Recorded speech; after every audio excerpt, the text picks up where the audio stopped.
satu note kecil gitu. Jadi memang networking ini penting ini biar Bapak Ibu bisa bayangkan ya. Jadi kami tetap menjaga. Jadi memang ya seperti itu ya, kita harus kalau kita mau research ya seperti.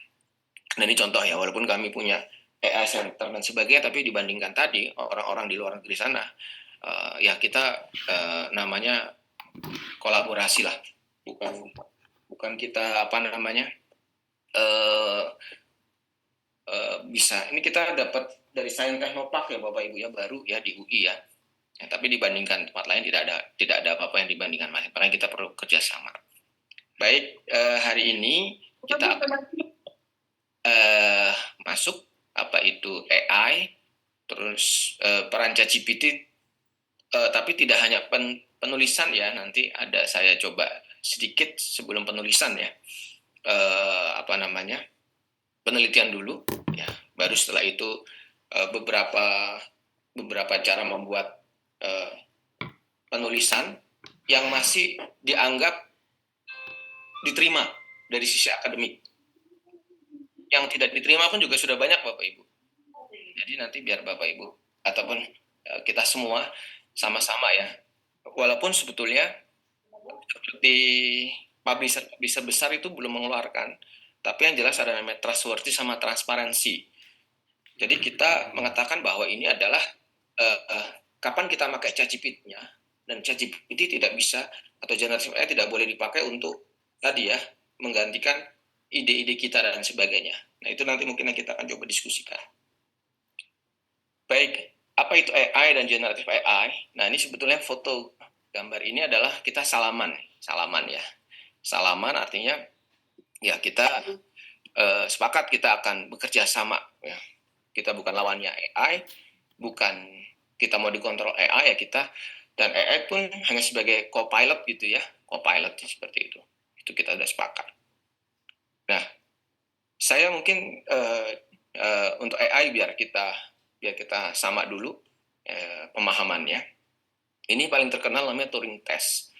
Turing Test ini adalah AI itu sebenarnya memimik level intelijen di manusia. Ini Turing Test contohnya adalah Human Questionnaire.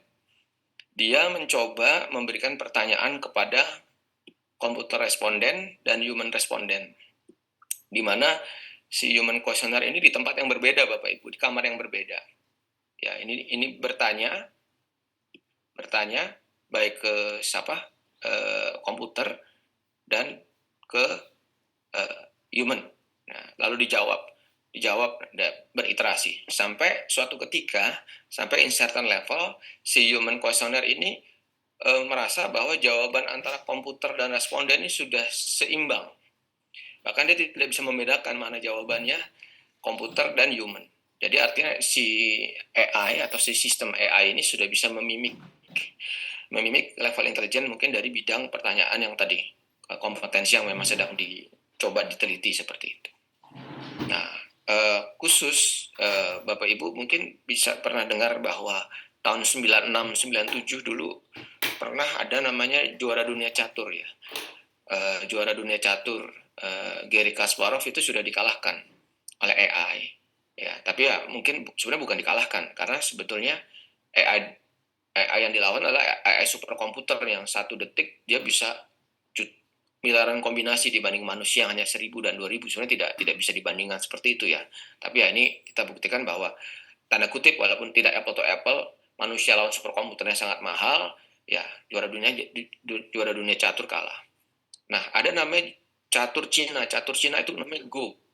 Go itu kompleksitasnya itu eksponensial jika dibandingkan oleh catur biasa. Ya, itu belum bisa dikalahkan sampai 2016 baru saja dikalahkan. Ya. Nah, dan yang mengalahkannya pakai namanya deep learning, deep mind. Nah, deep mind. Nah, ini sangat sangat ada film dokumentarinya sangat ini ya.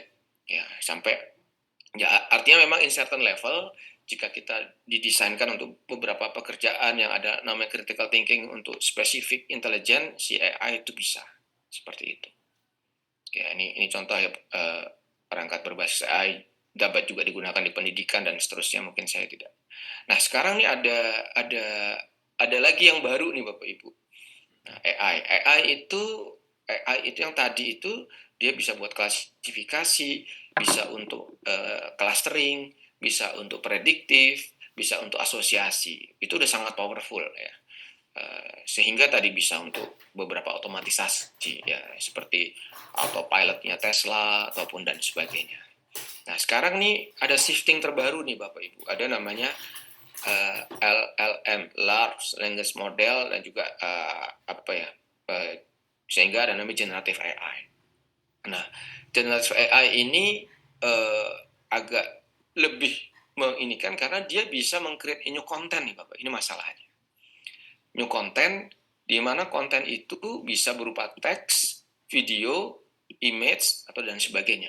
Artinya, jadi bisa bayangkan nanti ya bisa meng-create suatu tulisan, bisa meng-create ya tanda kutip ya seperti skripsi versi ChatGPT, tesis versi ChatGPT ya.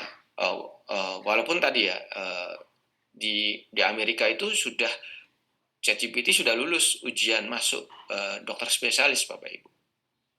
Sudah lulus ini ya. Tapi nah itu antara mengembirakan dan mengerikan.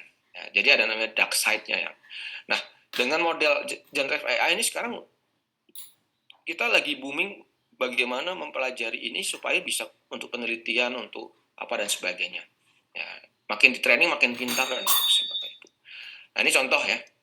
Ini saya kasih satu teks ya. Give me a picture that illustrate the comfortable condition in the library. Maka jawabannya ini Pak, oleh ChatGPT ya. Ya, ya. Jadi bisa bayangkan.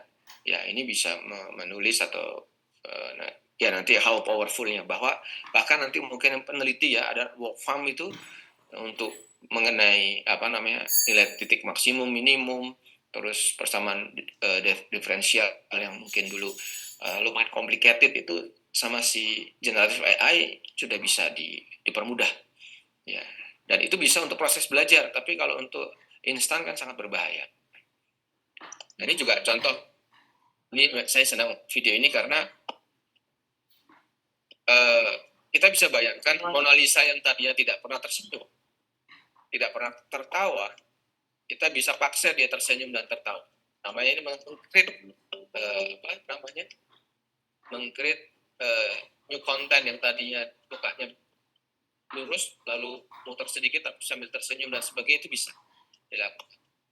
Dan ini lumayan sangat membahayakan sebetulnya. Nanti bisa namanya manipulatif social manipulatif construction dan sebagainya. Ya, tidak pakai AI saja sudah tadi ya di dunia sosial media sangat bisa kita membangun opini, apalagi dengan nanti dibangun dengan AI.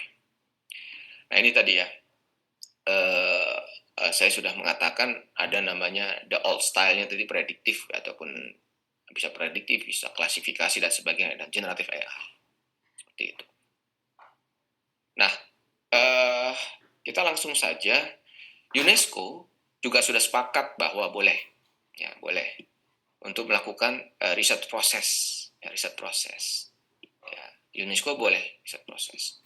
Yang pertama adalah ini untuk riset desain tidak ada masalah. Ya, untuk riset desain tidak ada masalah. Ya, tapi nanti dengan ada beberapa klausa yang harus diperhatikan. Untuk data collection, data analisis. Nah, data analisis juga advance Bapak Ibu. Jadi sekarang SPSS, lalu Smart PLS, ya untuk kuantitatif gitu ya, kuantitatif yang mungkin sequential SEM gitu ya. Terus juga yang asosiatif yang begitu complicated parameternya itu, saya mungkin hari ini tidak mendemokan tapi itu bisa. Nanti kalau Bapak Ibu tertarik, di buku yang saya buat itu ada 3 komponen. Ada komponen ini saya detailkan semua, tetapi ranah-ranahnya membuat kemungkinan delik etik terjadi tidak saya exposure dan saya berikan saya berikan perhatian bahwa ini karena kita belum sepakat ya. Di UI sendiri ada namanya learning proses kompetensi yang harus kita jaga, atau kita tutup aja sekalian kampus kalau memang kita akhirnya kita biarkan penggunaan AI besar-besaran kan seperti itu dengan tidak tidak kita atur dengan baik. Nah, ini beberapa kampus juga sudah. Nah, sama ya. Nah, ini mungkin yang akan saya coba. Sebenarnya brainstorming, ya, find info, organize, dan write. Nah, ini mungkin poinnya. Hari ini sebenarnya saya ada dua. Yang pertama adalah brainstorming untuk mencari topik penelitian yang bagus dan kokoh. Yang kedua, setelah itu bagaimana menulisnya. Tetapi untuk klausa menulis ini, karena sebetulnya ada tadi klausa copy paste tidak boleh, lalu transparansi dan sebagainya, dan mohon maaf, saya akan memberikan highlightnya, tapi saya akan memberikan rambu-rambu, ya, supaya tidak kebablasan. Karena nanti kalau kita kebablasan, ya nanti kemampuan menulis kita akan luluh lantah, dan ini tidak akhirnya kami stop waktu lagi kami mengajar di MPPI, ya. Jadi metodologi penelitian bersifat ilmiah, kami stop untuk bagian ini, ya. Tapi bagian yang disarankan dan publisher sendiri masih boleh, dan kita sudah intens juga ya berdiskusi dengan publisher seperti itu, ya. Kebetulan mohon maaf saya juga dulu lama di IEEE, sampai sekarang saya aktif di IEEE. Saya dulu ketua IEEE 2019-2020, ketua IEEE di Indonesia section gitu ya. Nah, kita juga lumayan intens sama Pak, sekelas IEEE, Elsevier, terus Springer juga masih membolehkan dengan tadi beberapa syarat. Tapi memang kalau di luar negeri itu syaratnya sangat global karena mereka sudah mengerti etik dengan baik seperti itu. Nah, itu yang kadang-kadang kalau di Indonesia, di UI sendiri, itu harus didetailkan dengan baik.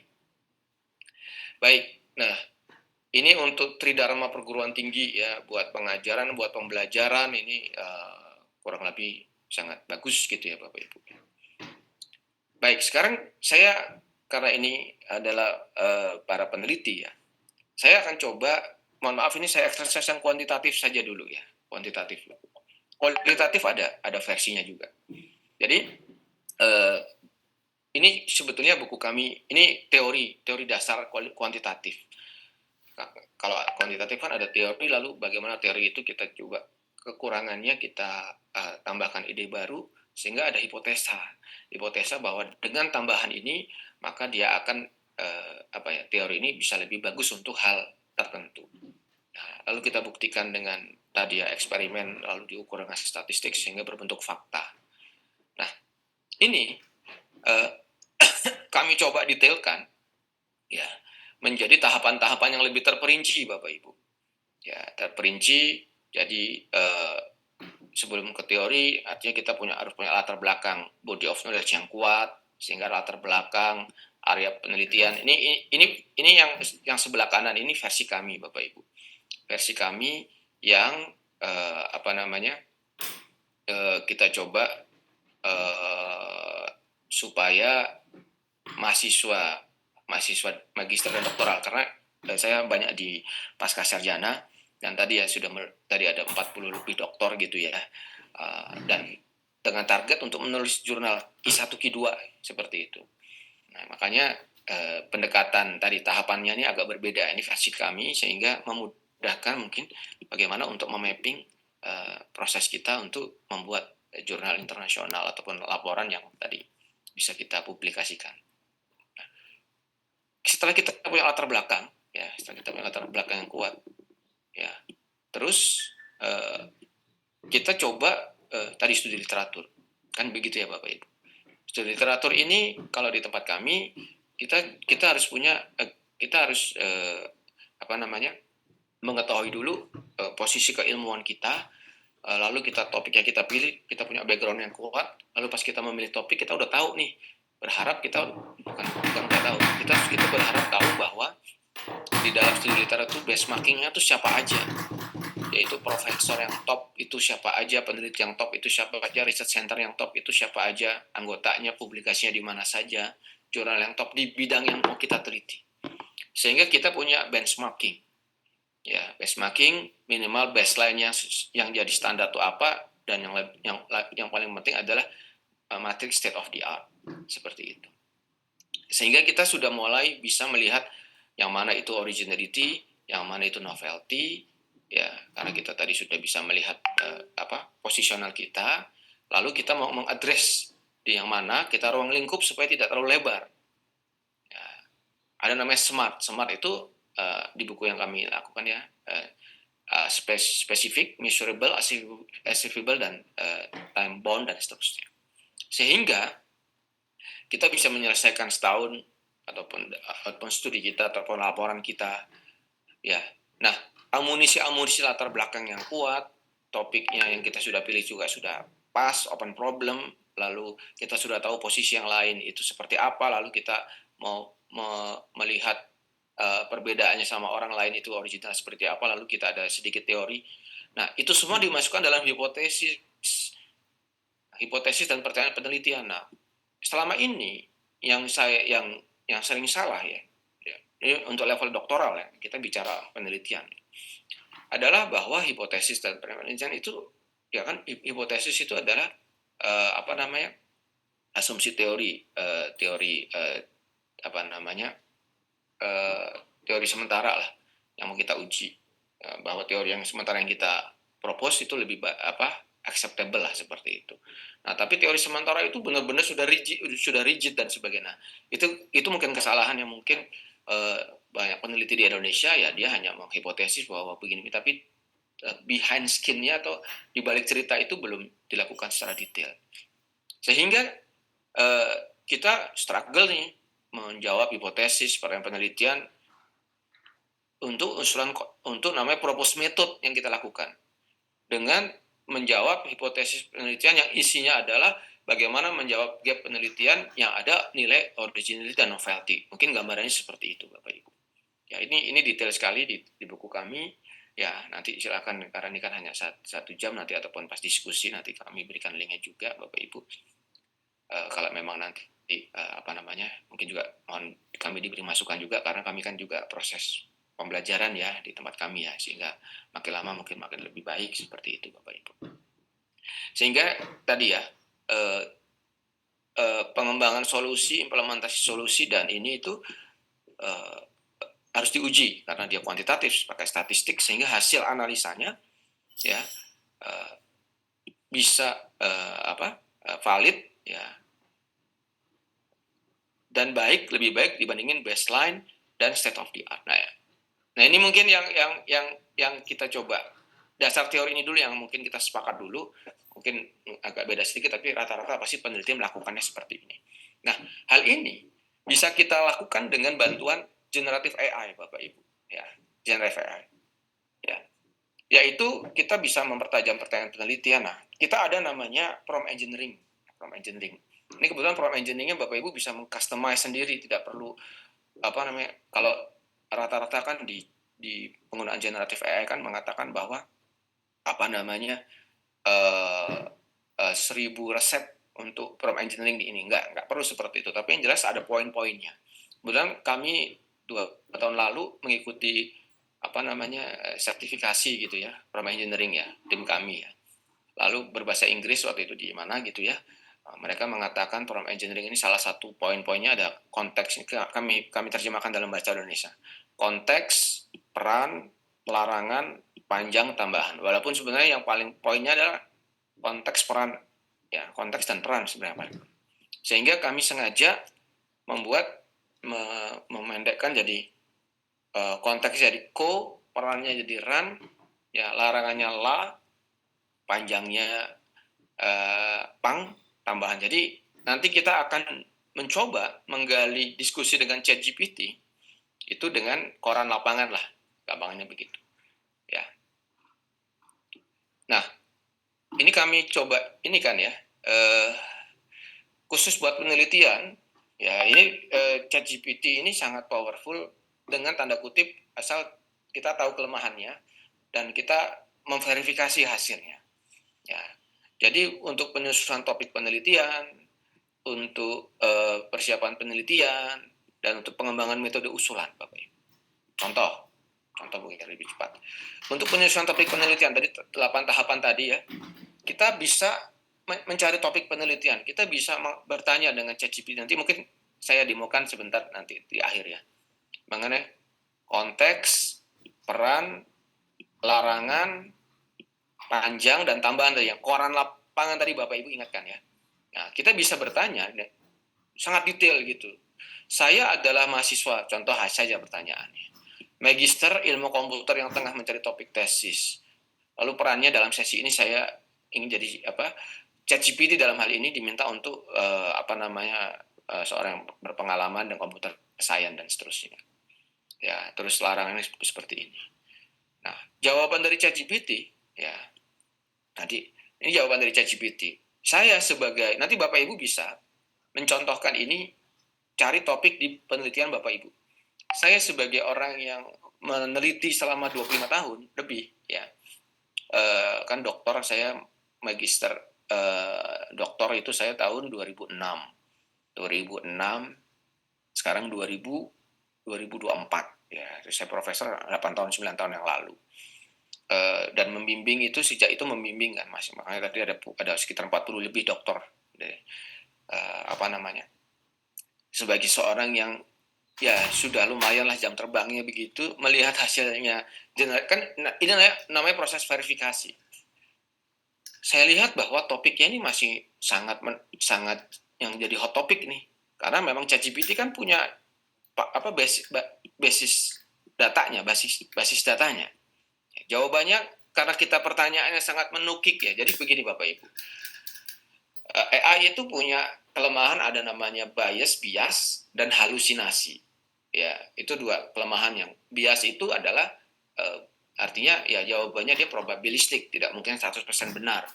Ya, kalau dia opini ataupun diskusi kan memang tidak perlu 100% benar.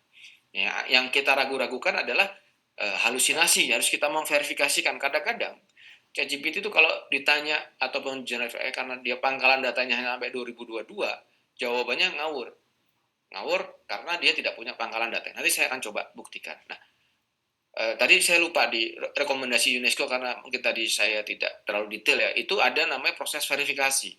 Nah, jadi rekomendasi UNESCO. Nah, rekomendasi UNESCO-nya 300 halaman sendiri, nanti Bapak Ibu bisa lihat. Ya. Jadi kita proses verifikasi. Baik, setelah itu kita lihat, oke, kita pilih salah satu aja di sini ya. Ini contoh kalau kita pilih salah satu. Jadi namanya iterasi dalam iterasi.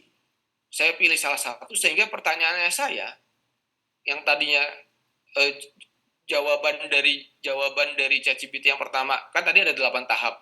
Saya masukkan lagi sebagai inputannya. Sekarang saya mencobanya adalah untuk topik ini. Nah, karena setelah topiknya ini langkah berikutnya apa? Bedanya apa? Celah penelitiannya apa? Kan begitu dari langkah-langkah penelitiannya. Nah, kita bisa mengkonstruk ini, cara berpikir ini. Nah, kita jadi ChatGPT atau Generative AI itu sebagai partner kita. Nah, Bapak Ibu bisa bayangkan. Nah, tapi karena tadi ada kelemahan di ChatGPT, makanya sebaiknya ada namanya second opinion, verifikator, sesuai arahan dari UNESCO. Seperti itu. Nah, mohon maaf Bapak Ibu, di Elsevier, di Scopus itu sudah mengeluarkan namanya Scopus AI Bapak Ibu. Saya sendiri karena belum langganan, tapi kurang lebih saya sudah kebayang bahwa pangkalan datanya adalah paper-paper yang ada di Scopus. Jadi tidak hanya sampai 2022. Nah, yang generatif yang open AI ini kan dia hanya 2022 dan yang hanya open access di trainingnya. Nah, yang Scopus AI ini adalah data-data yang di training di paper-paper yang ada di Scopus yang the latest version. Tapi saya tidak tahu behind di belakangnya itu gimana komprominya antara IEEE, Elsevier dan sebagainya yang paper-paper yang ada di Scopus. Karena sebenarnya ada semuanya delik yang harus ini kan inform consent, data yang dilatih itu harus ada izin dari yang punya wali datanya. Nah, itu saya nggak tahu di balik itu karena bisnis dan sebagainya. Tapi ternyata Scopus AI bisa. Artinya nanti dia akan sangat pintar dalam penalarannya. Seperti itu Bapak Ibu. Seperti tadi dia bisa mengalahkan juara dunia catur dan sebagainya. Bahkan sekarang ada namanya super profesor. Karena dia disuntik dengan tadi ya buku-buku yang sudah minta izin inform consent-nya untuk di training di ChatGPT. Jadi ChatGPT versi dia, tapi kita bisa training ulang. Itu bisa. Namanya versi lokal. Jadi tidak seperti yang di OpenAI yang di trainingnya ya sebatas tadi itu ya. Kita bisa bikin sendiri sehingga nanti jawabannya sangat tajam. Nah, ini mungkin kita tidak pakai itu aja sudah cukup membantu. Sehingga lalu kita teruskan celah penelitian konteks, peran, larangan, panjang, tambahan. Ya, akhirnya kita tahu. Nah, kita lihat lagi, saya sebagai ini, saya juga melihat, wah ini bagus ini. Celah penelitiannya memang open problem. Kalau kita diskusi di jurnal, diskusi ini adalah untuk bidang AI, Bapak Ibu nanti bisa coba di bidangnya masing-masing. Ini masih sangat relevan seperti itu Bapak Ibu yang mencari. Jadi artinya dia sangat bisa menjadi akselerasi untuk pencarian topik. Ya kan kalau kita searching suatu area yang besar, brute force gitu ya, area yang besar, ya ternyata tidak ini kan tidak terlalu lama. Kalau ini kan sudah diarahkan, jadi topik, jadi kita baca papernya ataupun apanya, ya jadi lebih cepat seperti itu. Lalu kita juga bisa elaborasi celah penelitian. Nggak cuman tadi, karena saya ada ide Indonesia, saya tambahkan. Idenya adalah dikolaborasi dengan tadi, mungkin terbatasnya sumber daya dan seterusnya. Jadi makin lama makin, jawabannya itu makin lama makin sesuai dengan ini, walaupun ini ya kita coba verifikasi ulang dan sebagainya. Jadi kalau Bapak Ibu lihat di jurnal-jurnal top, ya memang topik yang diteliti ini di bidang AI untuk tracking. Seperti itu. Nah, Bapak Ibu nanti bisa pakai tadi koran lapangan tadi sesuai dengan bidangnya Bapak Ibu. Contohnya di biologi ataupun di teknik sipil. Nah, itu tinggal disesuaikan aja tadi pertanyaannya. Nanti kami demokan dan kami share prompt engineering-nya nanti. Lalu, nah, studi literatur. Setelah kita sudah memilih ya topiknya seperti ini, terus tadi ya real time tracking dan seterusnya, maka tolong kita coba diskusi mengenai state of the art dan referensinya. Nah, ini dia kelemahan terbesar ChatGPT ini kelemahannya. Tapi Bapak Ibu, ini saya sudah eksersis cukup lama dan saya langganan banyak gitu ya, karena memang saya punya mandat ini.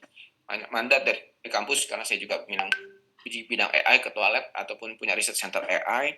Ya, selain kita developer AI juga penggunaan yang benar. Ya, seperti apa dan halusinasi yang terjadi itu bagaimana kita meminimalisnya. Ini saya ceritakan jika kita tidak mendevelop sama sekali as a user ya. Kalau kita sebagai developer kita bisa karena ini kita. Nah, di studi literatur ini kalau kita menggunakan langsung ChatGPT yang berapa versi itu ya. Nah, ini biasanya banyak sekali nanti paper-paper yang ternyata paper-paper tidak ada. Papernya itu paper abal-abal lah gitu ya, ataupun paper yang ini ya. Nah, biasanya ini banyak sekali cara-cara untuk menginjeksinya. Contoh ya, ini ada third party ScienceSpace, nanti kami tunjukkan. ScienceSpace ini dia menambahkan ada beberapa teknik, dia menyediakan teknik itu, dia menyediakan jutaan paper, mungkin dia juga pakai RAG ataupun pakai lookup table gitu ya, sehingga penalarannya ChatGPT yang kita gunakan jika kita pakai ScienceSpace, jawabannya itu paper-papernya terverifikasi yang ada di ScienceSpace. Ya, jadi paper-papernya tidak mungkin paper abal-abal. Tapi ScienceSpace kan punya keterbatasan. Nah, yang dilakukan oleh Scopus ini sama dengan ScienceSpace ya. Entah dia dilatih atau paper-papernya dimasukkan dalam mungkin lookup table-nya. Ya. Atau kita pre-collected paper ya, atau ya paper-paper yang memang kita baca secara manual yang kita anggap ChatGPT tidak mengerti karena 2024 2022 dia tidak, ini kita pilih. Ini ya kita kolektif pelan-pelan, lalu kita coba si ChatGPT itu dikombinasikan dengan ini. Nah, itu bisa juga Bapak Ibu untuk menaikkan level validitas dari referensi-referensi yang kita lakukan. Atau namanya pre-learning input. Pre-learning input ini adalah kita sebagai peneliti bisa memberikan gambaran bahwa sebenarnya yang saya tahu ya katanya mungkin nanti diskusinya nanti koran lapangannya dengan si ChatGPT ada bidang-bidang ini. Nah, tolong diberikan penalaran dengan pertanyaan tadi koran lapangan tadi, lalu coba dibandingkan dengan dataset yang pernah Anda punya. Nah, jawabannya juga lumayan bagus Bapak Ibu. Saya contohkan. Ini kalau yang tidak, yang ini pakai langsung. Yang tadi yang sebelah kiri ya. Jawabannya banyak yang ngawur, link tidak benar, artikelnya fiktif dan seterusnya. ya pakai yang tidak pakai ini sama tadi, nama jurnalnya salah dan sebagainya. Nah, kita bisa pakai yang third party nih, plugin namanya, sama yang Scopus AI, plugin. Tapi science base ataupun beberapa papernya terbatas. Ya, makanya saya bisa bayangkan nanti kalau ternyata mereka sudah setuju papernya di eksplorasi besar-besaran, jadi nanti seperti yang terjadi di Cina ini, ada namanya super profesor Bapak Ibu. Jadi AI-nya dia ini beda sama AI-nya ini, walaupun mereka bikin AI ya based on LLM tadi, tapi data setnya itu adalah seluruh buku-buku yang ada publisher terbaru dan sebagainya, sehingga nanti jika dia memberikan penalaran mengenai fisika, penalaran mengenai biologi, penalaran mengenai nano komputer ataupun apa dan sebagainya, the latest version begitu, dia adalah referensi yang terbaru. Nah, seperti itu. Nah, ini mungkin gambarnya seperti itu. Ya. Nah, kalau kita berikan penalaran, nanti kita akan demokan, jawabannya lumayan bagus. Nah, kita bisa struggle seperti ini, sehingga, ini karena waktu ya Bapak Ibu ya, karena saya sampai 9.20, karena saya mau demo dulu. Ya, sehingga Bapak Ibu struggle, ini saya mungkin namanya, Bapak Ibu struggle sehingga bisa punya state of the art yang tadi, seperti itu, lalu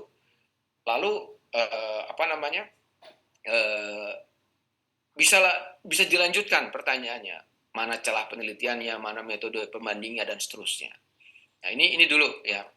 Ada namanya pre-learning input, tadi kami demokan ya Bapak Ibu ya.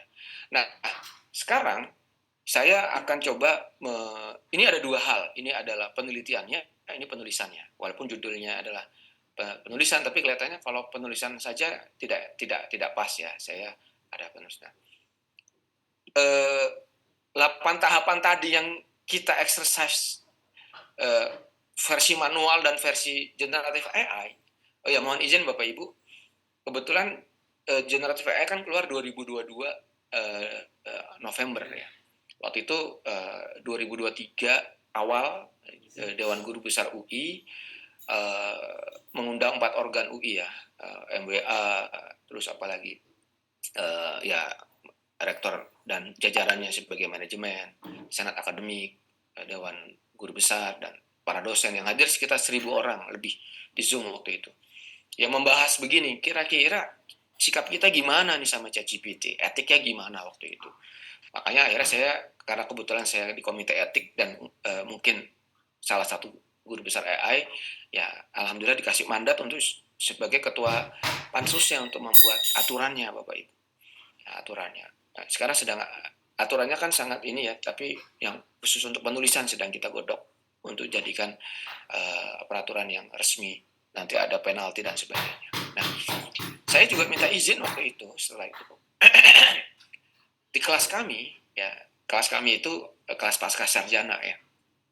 Kami me-exercise antara yang tadi versi manual tadi yang kuantitatif dan versi manual yang pakai generative AI.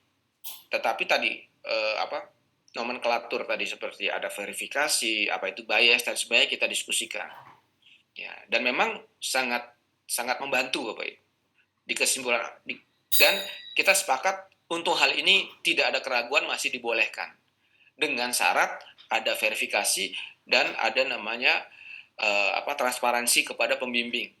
Dan jika nanti sampai terjadi kesalahan, pembimbing dan semuanya bertanggung jawab nanti di publisher. Begitu kurang lebih klausanya. Nah, jadi artinya kita harus punya, kalau kita mau menulis kan, makanya tadi saya kalau hanya menulis kan kita nggak bisa kalau nggak punya amunisi. Nah, amunisi ini sudah ada. Amunisi ini sudah ada. Nah, lalu bagaimana kita mau menuliskan dalam satu tulisan Bapak Ibu? Ternyata sebenarnya begini. Ini di buku kami. Jadi tahun ini kami mengeluarkan 2 buku Bapak Ibu. Ya, 2 buku ya, karena tim kita banyak ya, kuat. Lalu kita memang mainnya di sini pembuat konten. Jadi ya kita ada ini ya. Nah, ini dan saya punya mandat terutama waktu COVID waktu itu ya, kok orang-orang pada nggak bisa lulus dengan cepat ya, terus dan sebagainya ya. Jadi akhirnya kami buat ini versi kami Bapak Ibu untuk membantu dokter-dokter yang mau lulus atau juga kisah, dan ternyata cukup ampuh dan ternyata bisa dielaborasi dengan generative AI tanpa melanggar etik. Dan sudah dipublikasikan di beberapa jurnal Q1 Q2 dengan kita mengikuti aturan tadi trustworthy, bahwa kita harus memverifikasi, dan kita namanya transparansi. Kita ngomong bahwa apa adanya, bahwa kita apakah di sebelah sini dan sebagainya dan sebagainya. Dan nanti kalau sampai ada nanti delik permasalahan, ya kita lampirkan beberapa iterasi kita. Itu tidak masalah. Ya, seperti itu. Nah, sekarang kita coba masukkan bagaimana setelah penelitian kita masukkan ke tulisan, kan seperti itu. Tapi dengan syarat penelitiannya sudah ada gitu, sudah ada amunisinya. Kan sebenarnya tinggal dimasukkan ini pendahuluan.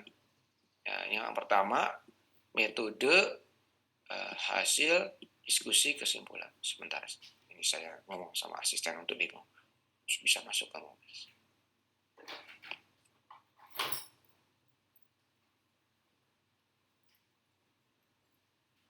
Nanti saya demo 5 menit 10 menit nanti ya Bapak Ibu biar kebayang.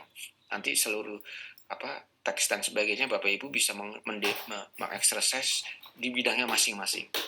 Kalau masih penasaran nanti bisa ya korespondensi, ataupun nanti kita kan juga dekat ya di UI gitu ya, ataupun saya kan juga sering mengadakan webinar karena memang ini banyak sekali pertanyaan. Dan kami punya WAG jumlahnya sekitar 2.200 orang Bapak Ibu, karena satu ini 1.000 ya, isinya hampir mungkin 1.500 itu dokter. Alhamdulillah pada senang diskusi dengan kita seperti itu ya. Ya, kita coba ini kan ya. Baik. Nah, sekarang kita mau coba mapping ini Bapak Ibu ke suatu tulisan. Kan tulisan ini kan sebenarnya isinya ini. Lalu abstrak adalah ringkasan dari pendahuluan, metode, hasil diskusi, dan kesimpulan. Nah, ini kita mapping nih Bapak Ibu.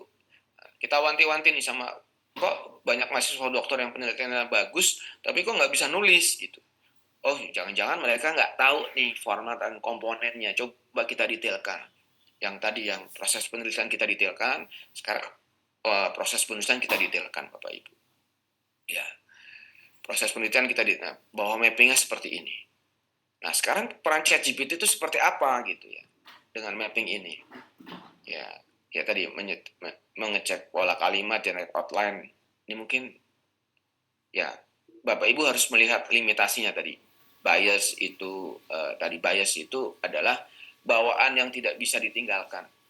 Ya, probabilistik ya, dan sebagainya. Terus ada namanya nah ini privacy nih. Ini khusus mungkin kalau Bapak Ibu diskusi sama ChatGPT, topik penelitian Bapak Ibu ada yang mungkin akhirnya jadi, kalau terlalu sering akhirnya jadi sesuatu yang sering didiskusikan, nanti jadinya jadi public domain ya. Jadi si ChatGPT, OpenAI kalau Bapak Ibu sering pakai. Makanya ada beberapa sebaiknya mungkin salah satunya alternatif kita bikin yang lokal dan sebagainya. Ya, lalu juga tadi ya harus ada verifikasi, tidak boleh untuk pengambilan keputusan otomatis seperti itu. Ya, ini banyak ya Bapak Ibu ya. Selain GPT sebenarnya banyak, Humanize, Automated Writer, Academic Assistant Pro, Writer for Me dan sebagainya. Tapi sebenarnya saya tidak saya mengajarkan ataupun mendiskusikan bersama mahasiswa selama 4 semester ini karena yang Humanize sebagai itu terlalu pintar banget gitu ya. Nah, itu sebenarnya harus diatur juga. Tapi saya coba menginikan bahwa sebetulnya kemampuan menulis, meneliti kita tuh jangan sampai hilang. Karena kalaupun tidak, ataupun begini, mungkin bukan jangan sampai hilang. Kalau itu tidak ada, lalu kita berdiskusi dengan ChatGPT, maka jawabannya pun juga tidak, kualitas paper jurnalnya pun tidak bagus seperti itu. Kan? Ya. Nah, tadi ya Bapak Ibu, ada abstrak, pendahuluan yang tadi di mapping dari 8 tahapan tadi itu ya. Ada pendahuluan, metode, hasil, diskusi, kesimpulan. Nah, abstrak adalah ini judul. Nah, ini kan tinggal disusun benang merahnya aja kan. Ya, ini ada hubungannya sama ini. Lalu benang merahnya ini merupakan ringkasan dari abstrak. Kan seperti itu.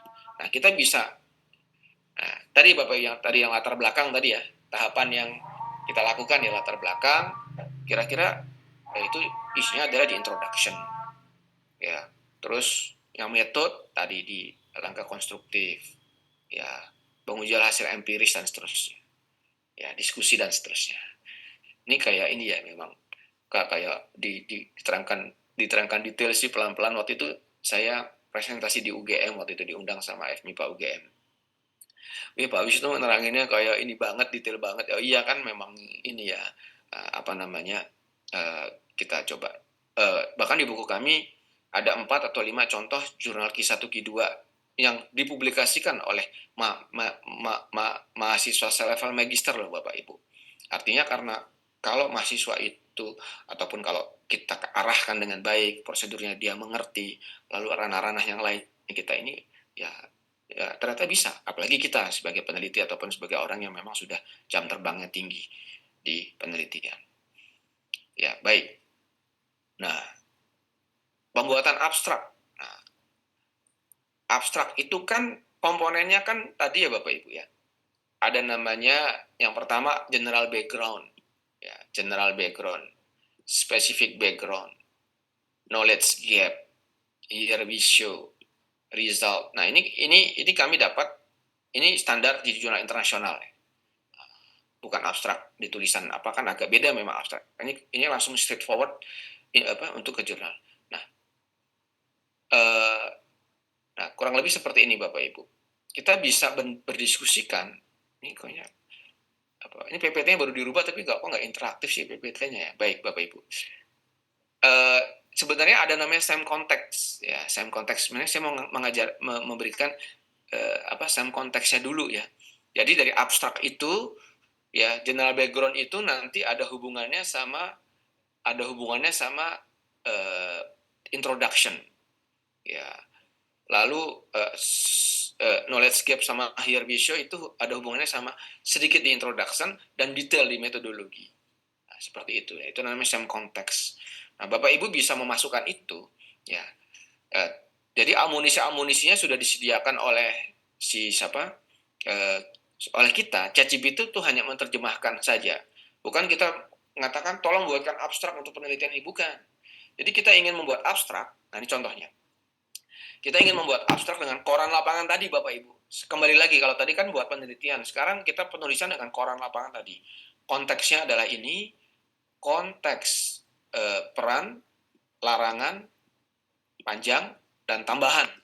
Nah, dengan kita tahu bahwa poin-poinnya adalah konteksnya adalah saya seorang undergraduate, terserah Bapak Ibu, yang sedang akan menulis. Diberitahu Bapak Ibu. Nah, karena si ChatGPT itu kalau semakin dia detail, dia bisa memposisikan. Oh, saya menulis as a researcher. Saya menulis ini. Dia akan ini ya, akan memposisikan dia. Ya. Terus kita request untuk membuat abstrak, tolong dibantu untuk membuat abstrak ya dengan ketentuan ya kita pilih. Jadi kita yang mengatur Bapak Ibu. Ada general background, ada specific background, ada knowledge gap dan sebagainya. Sehingga abstraknya nggak ngawur. Poin-poinnya. Dan poin-poinnya kita masukkan di sini. Sehingga abstrak yang kita buat tadi ya ini bisa. Tetapi ini juga ada klausa oleh IEEE bahwa abstraknya tetap harus ada paraphrase. Dan jika terdeteksi oleh tadi ya detektornya AI ya, jadi tidak boleh. Ya, jadi selain itu juga ada klausa tidak boleh terdeteksi oleh detektornya AI. Gitu kurang lebih Bapak Ibu. Nah, ini general background-nya. Atau bisa kita pisah-pisah. Kalau ini kita gabungkan langsung, ini kita pisah-pisah. Per general background, per specific background. Nah, mungkin saya cepat saja. Ya, jadi ada poinnya bahwa kita juga bisa mencari kata kunci, judul, dan seterusnya. Nah, yang satu lagi ya, karena saya mau demo, pembuatan pendahuluan. Jadi Bapak Ibu begini. Jadi kita membuat abstrak yang nanti sama. Abstrak, pendahuluan, metode, result, discussion, conclusion itu bisa kita coba diskusikan, tapi amunisinya dari kita. Amunisinya dari kita, ya poin-poinnya dari kita dengan diskusi koran lapangan tadi seperti itu. Dan semua hasilnya diverifikasi seperti itu. Ya. Baik. Kita coba ini kan. Nah, ini coba komponennya apa aja sih? Komponen pendahuluan tadi. Ya. Nah, saya akan coba ini kan ya Bapak Ibu. Kita bisa meng-create satu kalimat jadi satu paragraf atau dua paragraf. Ya, tadi dengan koran lapangan tadi poin-poinnya dari kita.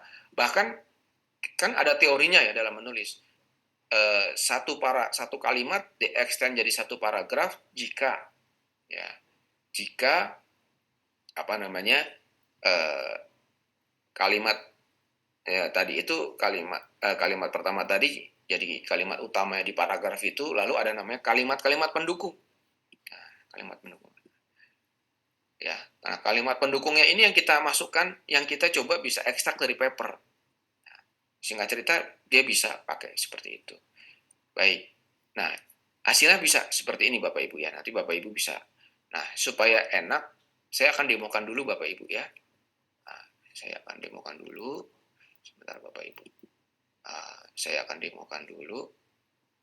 Wah ini partisipasinya banyak ya Bapak Ibu ya. Jadi sampai apa? Ini ya. Saya mohon izin persiapan demo 2-3 menit. Apa namanya? Saya coba buka dulu ininya. Saya ngundang asisten sebentar ya Bapak Ibu ya. Masuk di Zoom. Nanti kami share mengenai koran lapangannya. Jadi Bapak Ibu bisa exercise poin-poinnya. Lalu Bapak Ibu insert sesuai dengan topik yang Bapak Ibu lakukan. Ya, kurang lebih seperti itu. Nah, sudah masuk Mas? Ya. Kami akan men-share di chat ya Bapak Ibu mengenai mohon izin Pak Ibnu Salman, kan waktu sampai jam berapa? 9.20, 9.30 nggak apa-apa ya, demonya agak 10 menit, 15 menit. Karena kalau nggak demo kan nggak pas gitu ya. Nah, terus juga kita juga share juga di chat ini mengenai teksnya, supaya nanti Bapak Ibu bisa koran lapangannya tadi di copy, lalu dalam-dalamannya diganti dengan topiknya Bapak Ibu. Ya, lalu diinikan. Nah, ini sudah asisten saya namanya Mas Alif, sudah men-share di chatbotnya Bapak Ibu, namanya prompt state of the art dan prompt menulis Mas. Jadi kita ada dua. Jadi from state of the art ini Bapak Ibu bisa exercise. Di situ kan khusus di bidang saya, computer science dan sebagainya, dan di bidang kami. Ya. Nah, Bapak Ibu bisa menyesuaikan di bidangnya Bapak Ibu. Ya. Nah, ini kami akan men-share ini prompt-nya. Prompt yang tadi sebenarnya prompt-nya nggak perlu diingat gitu kan. Maksudnya nggak perlu dibuat, oh saya harus ini. Prompt-nya dikonstruksi dari kita, pemikiran kita dengan tadi konteks koran lapangan tadi. Sehingga nanti Bapak Ibu untuk meneliti pakai koran lapangan, untuk menulis pakai koran lapangan, untuk pengolahan data untuk beberapa aplikasi dengan konteks yang jelas, lalu teori yang jelas. Jadi artinya kita fair gitu ya. Fair dan AI just a tool. Dan kita memverifikasi, dan kita nanti pas mensubmit tulisan yang saran kami ya, baik nanti menulis tulisan, menulis proposal dan sebagainya. Oh iya, tadi saya dengar nanti the next ada proposal. Saya juga punya buku menulis proposal riset Bapak Ibu. Nah, itu di-share juga di linknya. Nanti saya share juga nih. Sudah siap Mas Alif? Ya, sota dulu. Baik, kita akan dengarkan demo, tapi demo saya dibantu sama asisten supaya saya bisa lihat juga di dua layar. Silakan Mas Alif.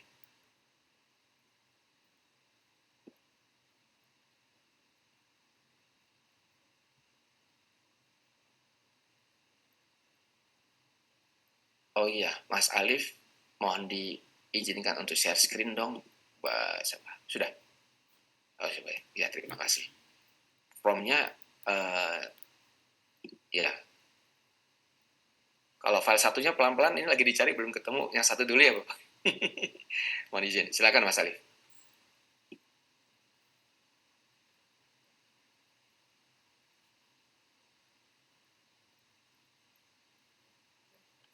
Oh iya, mic-nya juga belum bisa dibuka nih.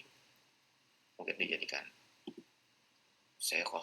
dijadikan co-host, mungkin mohon izin Mas Alifnya. Udah bisa belum, Mas? Enggak, mic-nya sudah kebuka belum, Mas?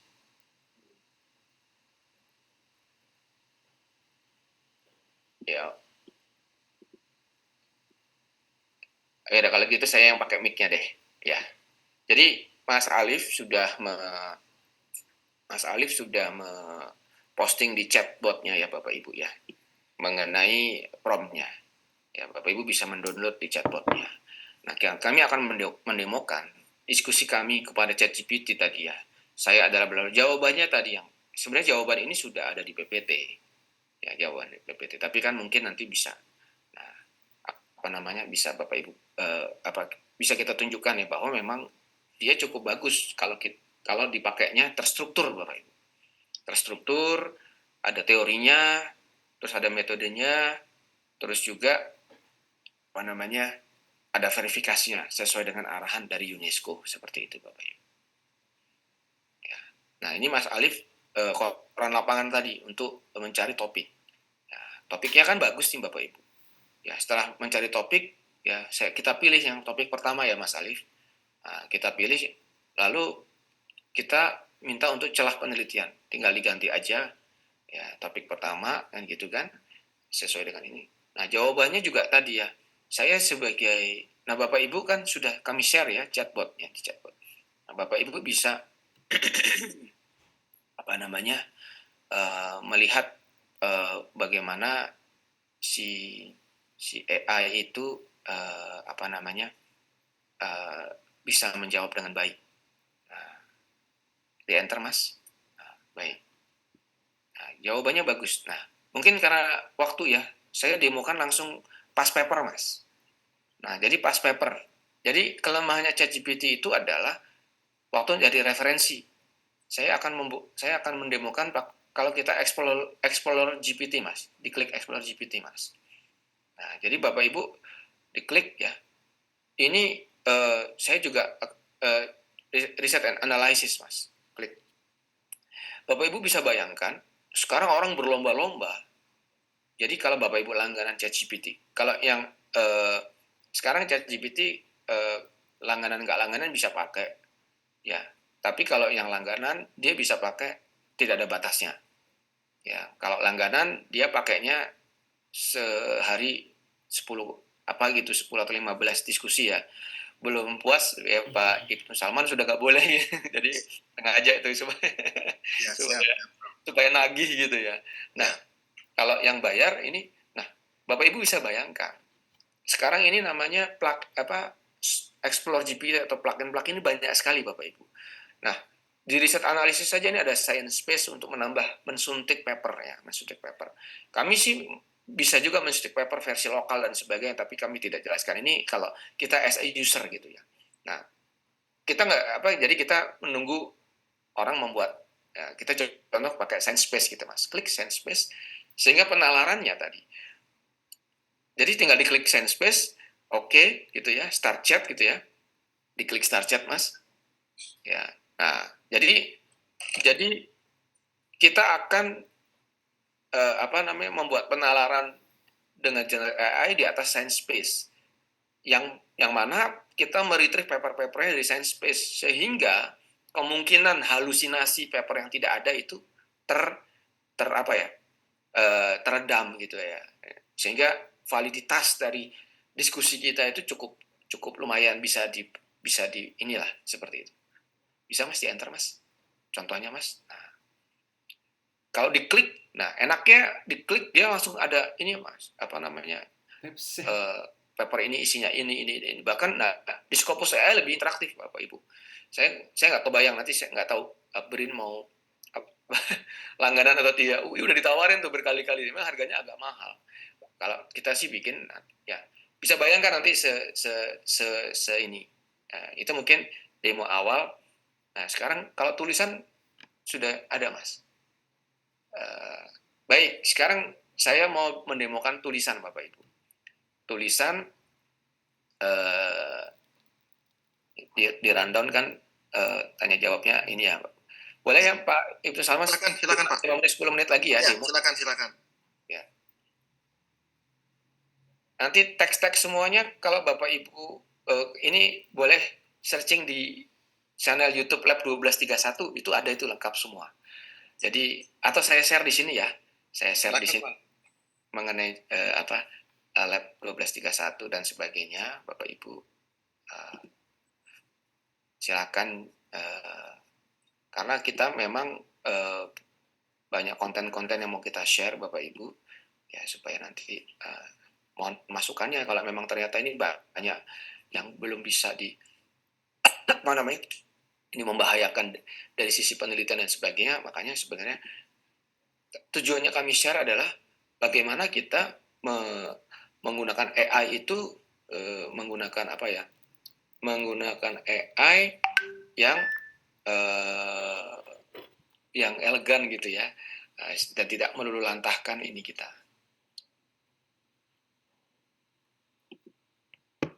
Ini saya channel YouTube-nya Bapak Ibu.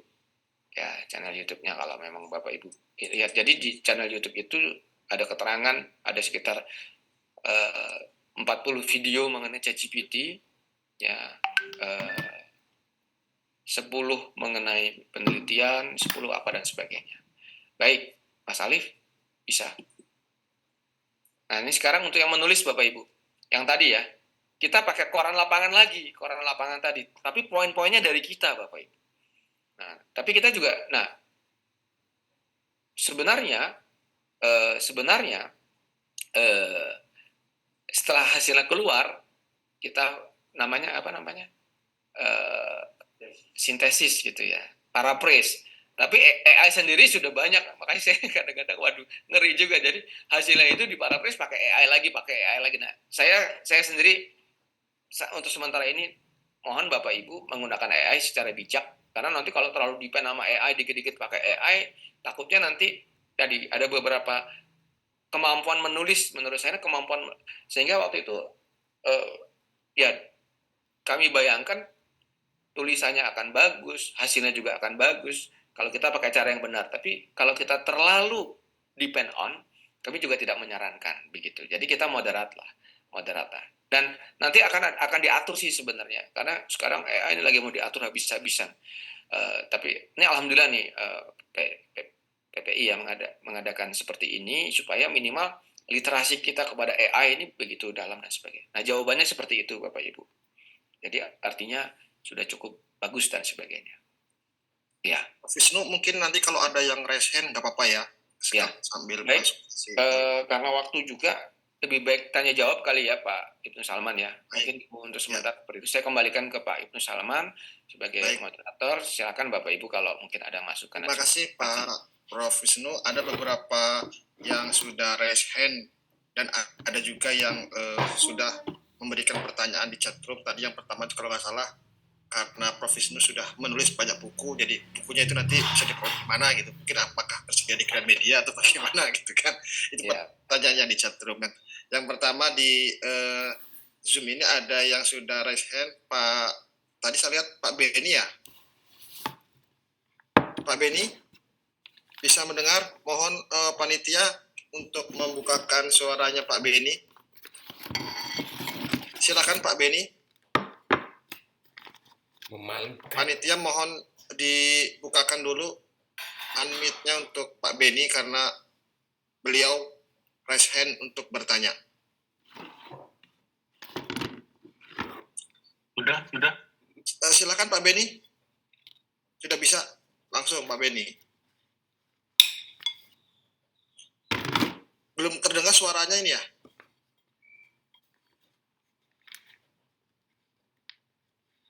Pak Beni, suaranya belum terdengar.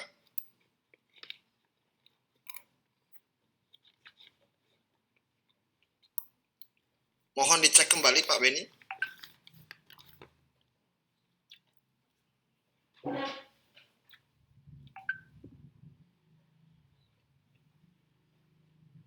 Mohon izin Pak Beni belum terdengar suaranya. Pak Beni belum terdengar suaranya.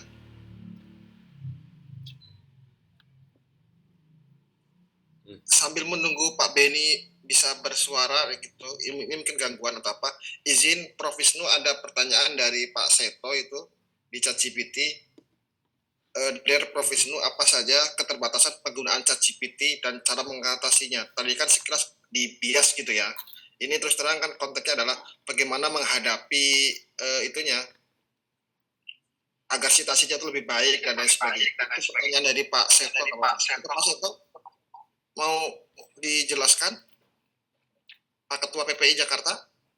Baik, makasih Pak Ibnu. Silakan. Pak Wisnu, terima kasih atas penjelasannya. Pertanyaan saya tadi yang saya sampaikan sebelumnya terkait dengan keterbatasan penggunaan ChatGPT ya Prof. Karena kita memang menghadapi dilema ya. Satu sisi kita juga membutuhkan teknik penulisan yang efektif, tapi satu sisi juga kita tidak boleh terlalu depend 100%. Jadi kita dalam posisi yang moderat gitu ya. Artinya dan ini juga terkait dengan etika juga dalam penulisan. Oleh karena itu kita perlu mengoptimalkan keunggulan dia tapi yang allowable, yang dibolehkan gitu ya. Seperti itu kan pada prinsipnya Prof ya. Untuk itu saya sebenarnya ada pertanyaan terkait memang menghadapi beberapa kekurangan di mana kita belum melakukan training data yang cukup gitu ya terhadap ChatGPT yang kita pakai gitu. Artinya mungkin karena keterbatasan waktu atau sumber gitu, karena kita juga mencari data juga kadang memiliki hambatan atau kekurangan gitu, sehingga ada permasalahan mungkin dari sisi keakuratan atau pengutipan sumber atau konten-konten yang kurang spesifik, sehingga kita perlu mempertajam lebih relevansinya dengan penulisan yang kita inginkan. Namun kita juga harus bisa melakukan pemilihan ya, sublisting atau selecting dari semua informasi yang ada gitu. Nah ini mungkin ada trik dan tipsnya Prof, karena tadi Prof Wisnu menyampaikan mengenai kita juga harus melakukan paraphrase ya supaya lebih humanize, tapi juga kita juga jangan mengandalkan paraphrase menggunakan AI lagi gitu supaya tidak saling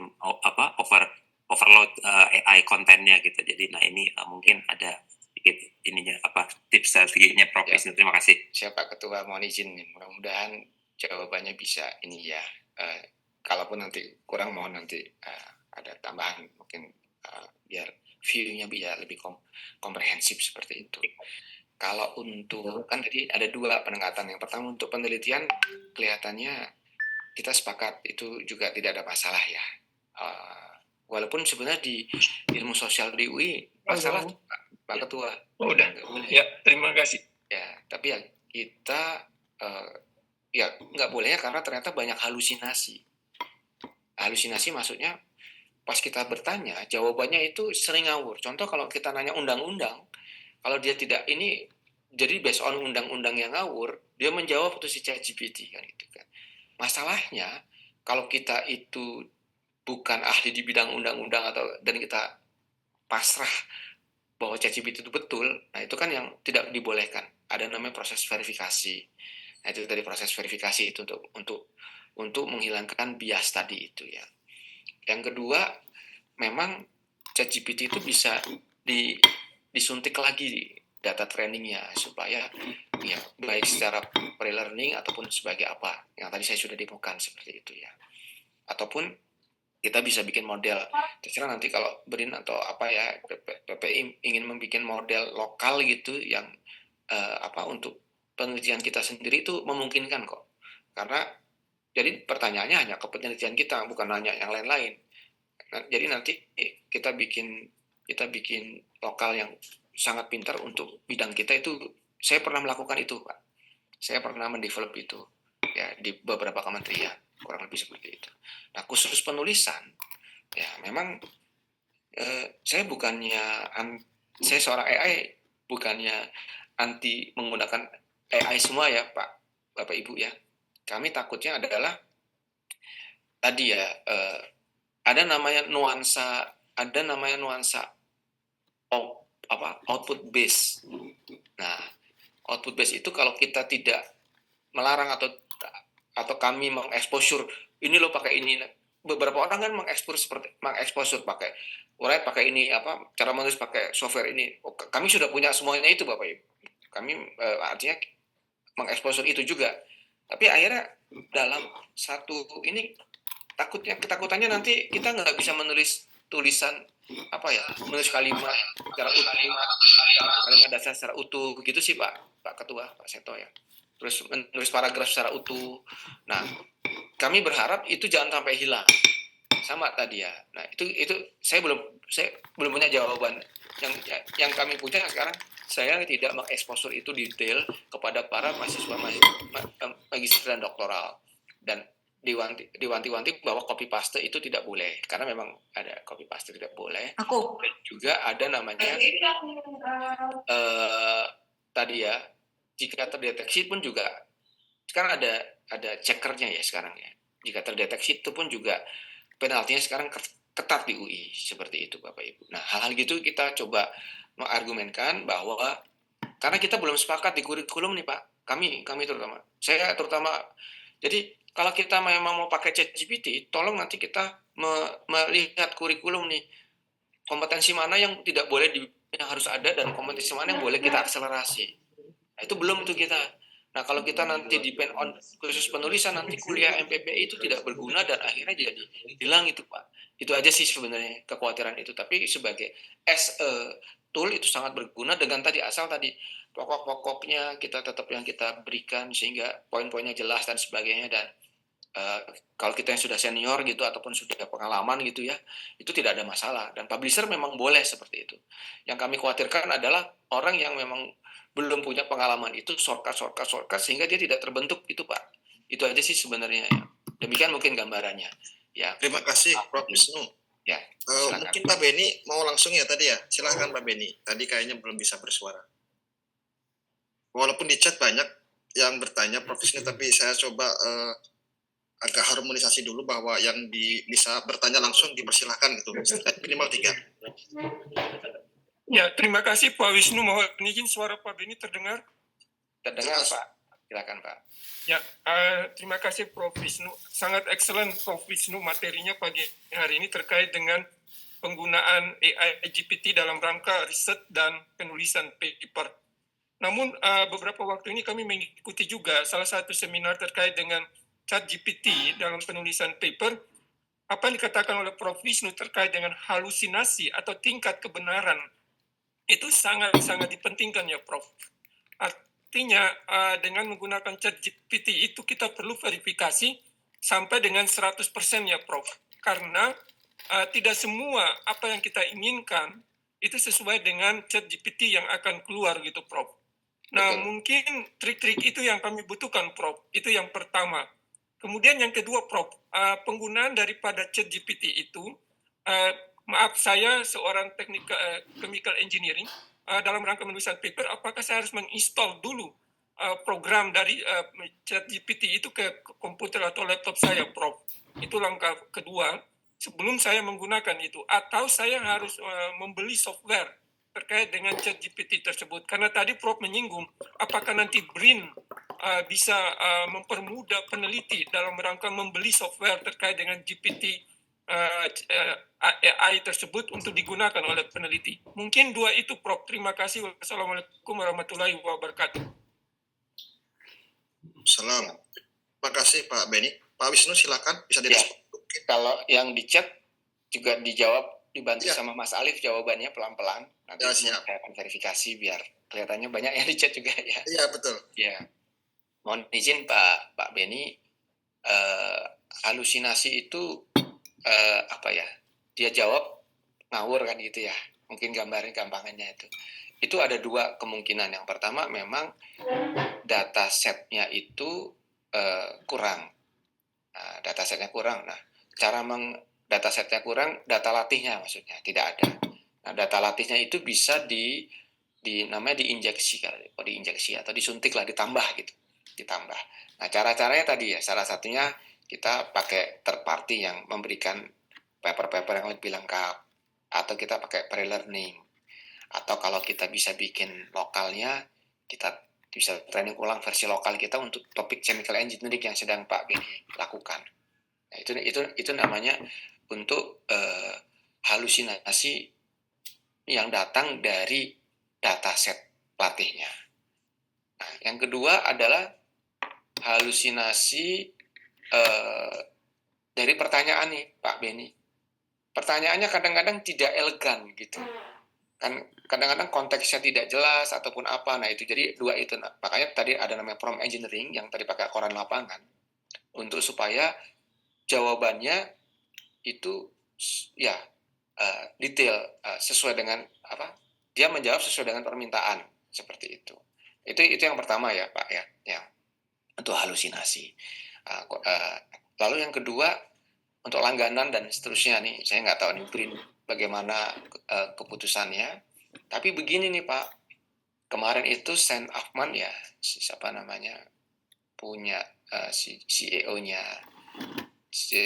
ChatGPT itu pernah datang kan, waktu itu masih Mas Menteri yang jadi menteri ya, menjanjikan akan memberikan akun ke semua dosen atau peneliti, tapi kami malah berargumen jangan, karena nanti seluruh data, kalau maksudnya kan kita belum punya literasi yang kokoh gitu ya, nanti kita terlalu pakai, jangan-jangan nanti seluruh data jadi miliknya mereka, wah jadi kita, ini namanya kalau di UI disebutnya penjajahan akademik. Saya sering dimarah-marahin nih Pak sama senior-senior, Mas kamu ini nerangin AI nanti kalau ternyata gini-gini gimana Mas, kan saya katakan ini apa namanya,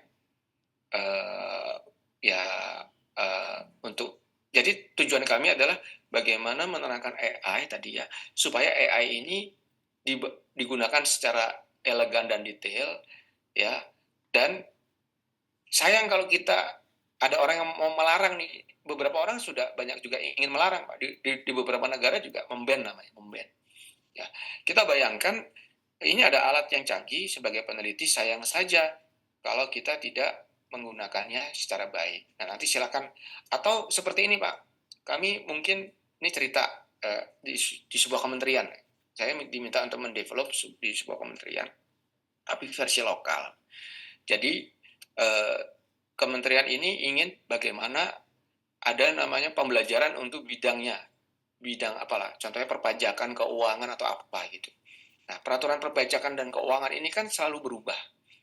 Nah, kita bisa bikin versi lokalnya, lalu kita bikin lookup table-nya, sehingga sekarang ini untuk tutorial mengambil sertifikasi jenjang untuk kompetensi itu sudah ada chatbot untuk diskusinya, dan itu sudah diverifikasi dengan disuntik dengan data-data yang penting, sehingga jawabannya itu sangat-sangat bagus dan sebagainya. Mungkin begitu dulu untuk chemical engineering atau BRIN, nanti bisa dieksersis sesuai dengan kebutuhan sih ya, atau nanti sama waktu itu BPS juga kok jadi nyebut nama ya juga ini, tapi masih apa, diskusi agak lama kira-kira. Saya rasa semua orang harus pakai ini Bapak Ibu, tapi dengan yang bijak ya, dan mudah-mudahan tidak ini ya, kita tidak ketinggalan dan juga tidak terlalu depend on. Itu saja sih prinsipnya. Demikian Pak Beni, terima kasih. Saya kembalikan ke moderator. Prof. Wisnu sudah berkenan merespon. Pak Rasidi ini justru ingin bertanya ya? Iya Pak. Silakan, monggo.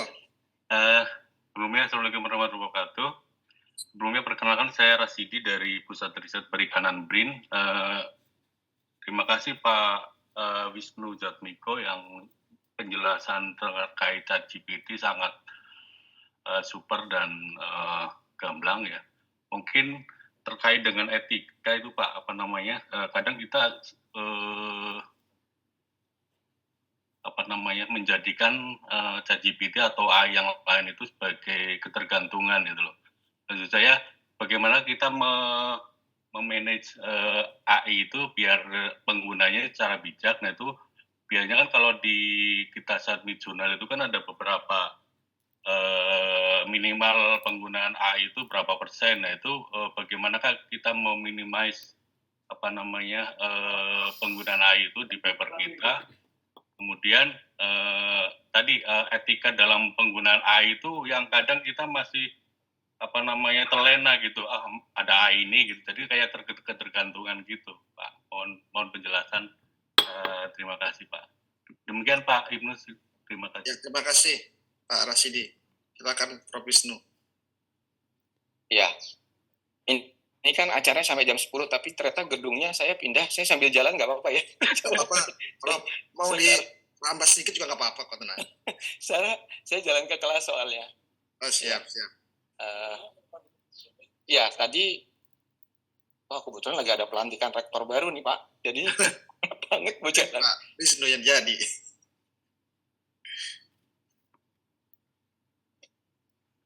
Ya, jadi gini Pak, di UI itu pro kontranya besar ya Pak.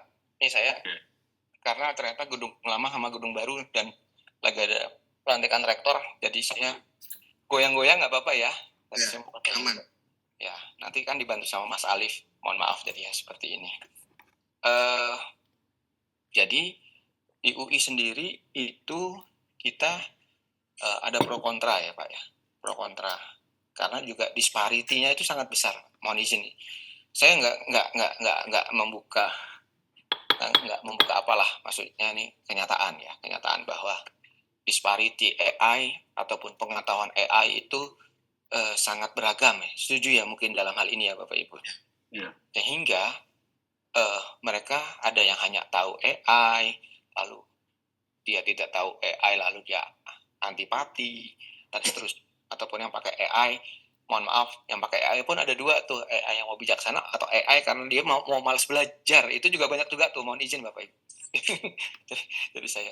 Nah, caranya gimana? Caranya adalah kami selain membuat aturan tadi ya, walaupun aturannya pun juga masih belum detail Pak, karena ternyata aturannya itu kan luas sekali Pak. Kalau di kampus sama mungkin di BRIN atau di penelitian ada namanya Tridharma. Nah, kami kalau Tridharmanya baru di penulisan Pak. Maksudnya yang kita atur. Nah, caranya adalah pertama adalah kita membuat namanya literasi AI secara masif Pak. Nah, nanti itu mungkin sangat membantu di penelitian. Ini seperti ini. Kalau di UI setiap mahasiswa yang baru hadir pasca sarjana, waktu itu saya diminta untuk memberikan tadi positif, negatif dan the dark side-nya secara menyeluruh 3-4 jam. Setelah itu nanti disisipkan di beberapa kuliah bagaimana AI itu bisa berguna, bisa juga sangat membahayakan jika kita tidak bijaksana, seperti itu ya Pak ya. Nah, kurang lebih tadi ya, bagaimana supaya tadi ya banyaknya peneliti yang akhirnya atau sorry kok saya ngomong peneliti, kecenderungan orang yang pakai AI untuk menulis habis-habisan depend on AI itu karena tadi ya Pak ya, karena sebetulnya menulis itu kan hal yang susah dan kita bukan native seperti itu ya, bukan native. Dan sekarang ada alat bantu di depan mata kita seperti itu, ada Google Translate, ada apa dan sebagainya. Nah, itu kita coba memberikan pemahaman gitu ya kepada banyak orang bahwa tadi ya, bahwa kompetensi itu jangan sampai hilang dan seterusnya. Terus kemungkinan salah itu sangat besar karena kadang-kadang kita itu tidak cross check ya Pak ya. Tidak cross check tidak memverifikasi ulang. Nah, itu yang terjadi. Dan kalau seumpamanya mekanisme sinkronisasi, jadi waktunya memang tidak secepat yang dibayangkan dia cepat dan sebagainya, tapi jadi sebenarnya kanan kita menggunakan AI itu bukan untuk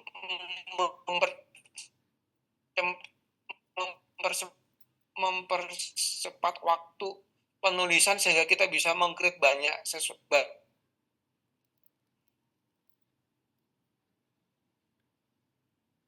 Izin Pak Wisnu, sepertinya suaranya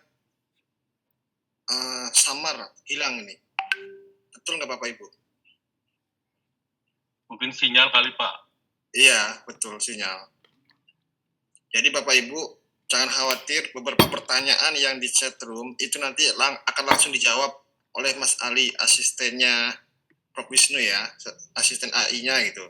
Jadi nanti juga di akhir panitia akan melanjutkan siapa yang berhak mendapatkan door prize. Prof Ali silahkan, Prof Wisnu, mohon maaf.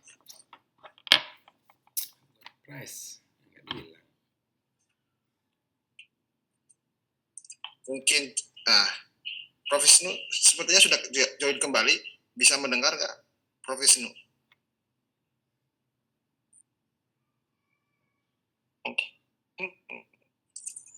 dibantu Alif dulu, saya 2 menit lagi sampai ruangan, nanti saya setting ini Pak. Kalau memang masih ada pertanyaan, mohon izin dibantu Alif dulu. Saya 2 menit lagi sampai di ruangan ini, nanti jadi tanya jawabnya lebih enak saya daripada mati-mati. Siap. Ya, silakan Mas. Oke. Ya, terima kasih. Terima mohon maaf. kasih Prof sudah berkenan. Jadi Bapak Ibu, beberapa pertanyaan sebenarnya bisa direspon langsung oleh asistennya Prof Wisnu melalui Mas Alif, seperti dilihat di chat roomnya yang kita bisa lihat bersama. Jadi jika ada satu dan lain hal yang ingin ditanyakan kembali, kami persilahkan. Bagi yang ingin bertanya secara langsung gitu ya. Nah, ini saya lihat ada Bu Asda Laining.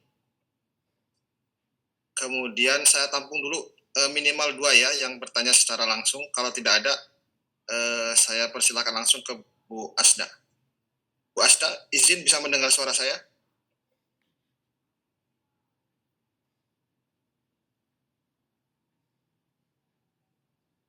Halo Bu Asda, selamat pagi.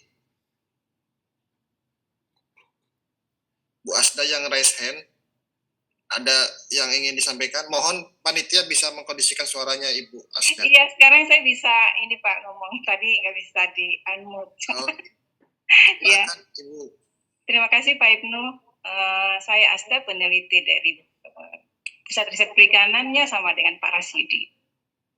Izin on cam Bu Asda biar dapat door prize. Aduh, jangan Mas, ini lagi nggak. Mohon maaf ya. Saya sangat bersyukur Pak Ibnu. Terima kasih buat Pak Wisnu untuk pencerahannya hari ini. Saya sangat bersyukur ya bisa hadir. Pertanyaan saya sederhana Pak.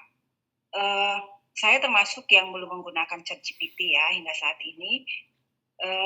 Dan yang saya khawatirkan adalah deteksi Pak. Jika kita menggunakan ChatGPT ini dan kita tidak transparan ya. Nah, jadi pertanyaan saya, bagaimana ya proses pendeteksian itu dilakukan oleh pihak-pihak yang berwenang terhadap tulisan-tulisan yang menggunakan ChatGPT tapi tidak transparan. Terima kasih Pak Ibnu. Baik, terima kasih Bu Asda. Izin Prof Wisnu sudah berkenan posisi yang bisa mungkin saya jawab dulu Pak. Oh, silakan. Ya. Jadi untuk proses pendeteksian itu Bu, mereka juga menggunakan tools yang sama seperti LLM seperti ChatGPT. Jadi bentuk reverse-nya sama-sama AI gitu Bu. Dan si AI itu juga dilatih menggunakan data yang di-generate oleh AI. Jadi ada kumpulan data teks yang dibuat oleh AI sama data teks yang dibuat oleh manusia yang ditrainingkan ke tools tersebut Bu. Begitu. Baik, terima kasih Mas Alif. Bapak Ibu masih ada yang bertanya lagi atau bagaimana? Jika tidak ada, dan jangan lupa Bapak Ibu, presensi sudah dikirimkan di chat room, silakan untuk bisa diisi. Jadi Mas Alif sudah banyak yang dijawab ya di chat room ya, mayoritas sudah dijawab semua ya pertanyaannya ya. Iya Pak. Bisa dibacakan lagi barangkali yang di chat room. Oh ya.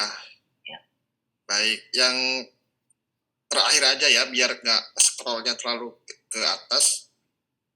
Ada pertanyaan dari Pak Jaka, kalau nggak salah, pertanyaan begini. Apakah menggunakan AI ini membantu kita belajar atau memahami topik tertentu lebih mendalam? Jika iya, bagaimana prosesnya? Mas Alif, barangkali bisa. Baik. Saya sudah ada Pak, mendengar suaranya Pak. Oh iya. Oh, okay, silahkan. Ya, mohon maaf, ini saya bisa bergabung sampai jam 10. Siap. Kan saya udah di kelas, jadi tadi perjalanan ternyata macet tadi, jadi agak terganggu. Terima kasih Pak. Ya, jadi tadi ya mungkin ada tadi pertanyaannya, ini juga mahasiswa juga menggunakan ChatGPT sih Pak. Nah ini saya di depan mahasiswa juga menggunakan ChatGPT, dan kita pernah punya survei. Jadi hampir semuanya 90% gitu.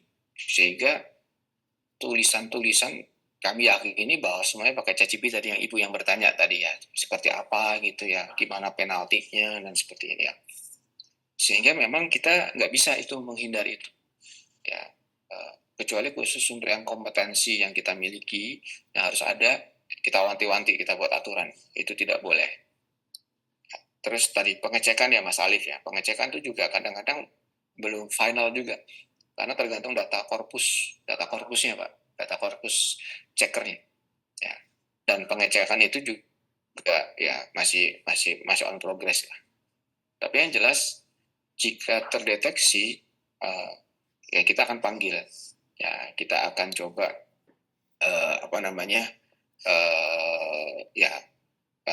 mereka berargumen kenapa pakai itu, sama di publisher juga begitu kok. Ya di publisher tuh begitu juga.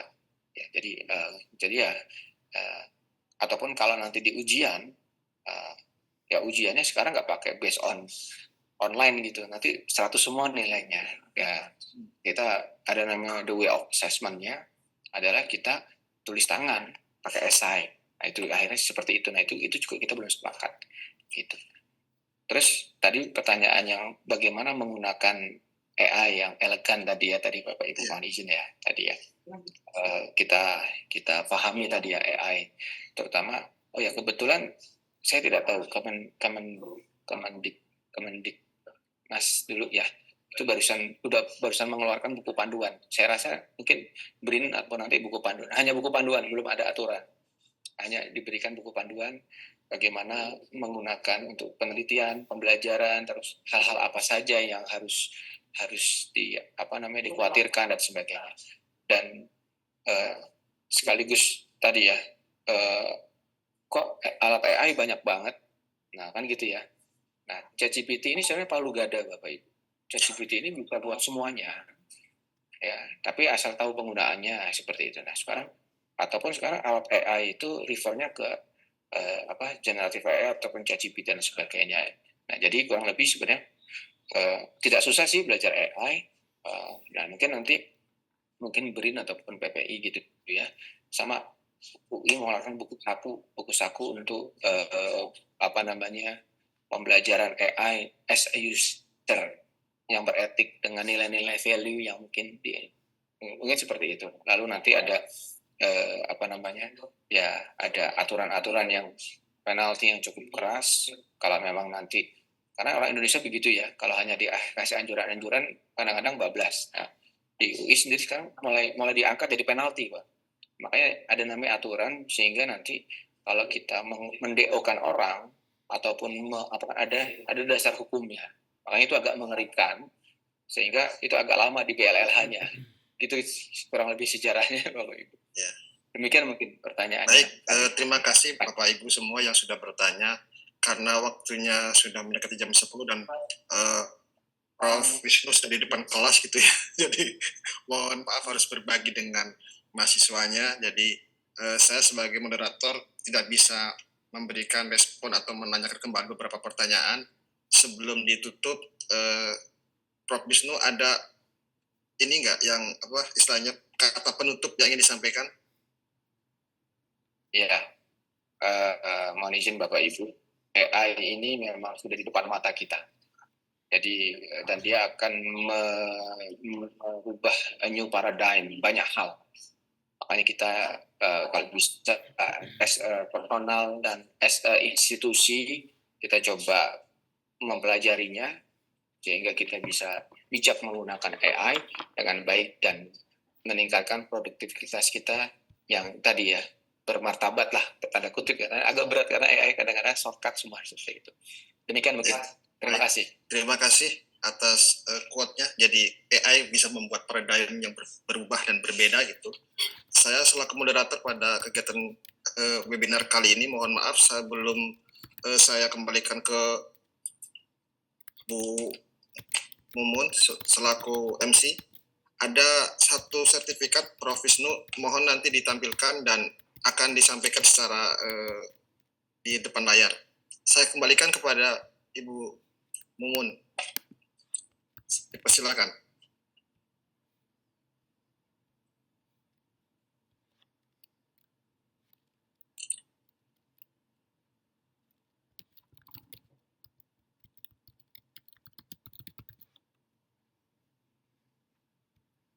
Bu Mumun, MC, silakan untuk bisa ini kan. Oh iya, udah buka. Oke, siap. Tadi saya masih di mute ya. Oh ya, makasih Pak narasumber, Pak moderator, serta Pak Ali Ramadan, serta Bapak Ibu peserta webinar pagi hari ini. Saya ingatkan lagi, jangan lupa untuk mengisi daftar hadir. Yang mana daftar hadir itu untuk pemberian sertifikat. Nah, tibalah saatnya penyerahan sertifikat apresiasi ke pembicara secara virtual oleh Ketua PPI Wilayah Provinsi DKI Jakarta, Bapak Insinyur Seto Roseno. Untuk Pak Seto Roseno, waktu kami persilakan. Silakan Pak. Ya. Terima kasih atas kesempatan dan waktunya, Bu MC dan moderator Pak Ibnu Salman yang telah memoderasi kegiatan webinar pagi hari ini, dan para hadirin peserta webinar. Pada kesempatan ini saya atas nama Perhimpunan Periset Indonesia Wilayah Provinsi DKI Jakarta ingin memberikan suatu bentuk token of appreciation, bentuk apresiasi kami kepada narasumber kita yang terhormat pagi ini, Bapak Profesor Dr. Ing Wisnu Jatmiko STMkom, yang telah berpartisipasi sebagai narasumber webinar penggunaan ChatGPT untuk penulisan artikel ilmiah yang diselenggarakan oleh Perhimpunan Periset Indonesia Wilayah Provinsi DKI Jakarta pada hari ini Rabu 4 Desember 2024. Untuk itu kami dengan ini menyerahkan secara simbolik melalui via media Zoom kepada Bapak narasumber, Bapak Prof. Wisnu Jatmiko untuk diterima, dan kami sangat berterima kasih dan apresiasi atas semua ilmu yang diberikan, dan harapannya kami semua bisa belajar lebih baik lagi dan bermanfaat tentunya buat kemajuan dan kompetensi kami sebagai para periset, khususnya peneliti, rekayasa, dosen, dan teman-teman mahasiswa dan seluruh halayak umum, agar kita bisa lebih memahami lagi manfaat penggunaan ChatGPT untuk penulisan artikel ilmiah. Terima kasih saya ucapkan Bapak Prof. Wisnu Jatmiko. Sebelum saya serahkan lagi ke moderator, ke MC, saya izinkan memberikan, tadi pagi sebenarnya saya ingin memberikan pantun pembuka sebenarnya, tapi saya terlupa ya. Tapi ini kesempatan ini saya memberikan pantun, mohon izin Bapak Ibu ya. Bubur soto meletup-letup, ambil banyak jangan dihukum. Mohon maaf, saya ulangi. Sarapan pagi dengan ketan, setelah itu mencuci kain. Dengan senang hati saya ucapkan kepada para hadirin, semoga acara webinar ini membuat berkesan buat para hadirin. Terima kasih. Assalamualaikum warahmatullahi wabarakatuh. Salam. Terima kasih. Terima kasih Prof. Terima kasih. Silakan Bu Mumun melanjutkan.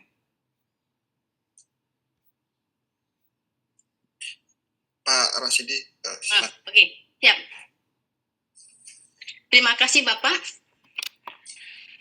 Untuk pengiriman sertifikat ke moderator maupun peserta webinar lainnya, segera akan kami kirim lewat email masing-masing yang Bapak Ibu kirim waktu pendaftaran. Untuk pembagian door prize, bagi 3 pemenang door prize dimohon untuk menghubungi Ketua Panitia di nomor 0813 1840 4255. Dan untuk nama-namanya sudah kami diskusikan, yaitu Bapak Beni, juara pertama, dan juara kedua Ibu Dian Marta Indiarti dan Asda Laini. Untuk pemenang 3 orang kami ucapkan selamat. Nanti minta tolong di on cam ya untuk jam.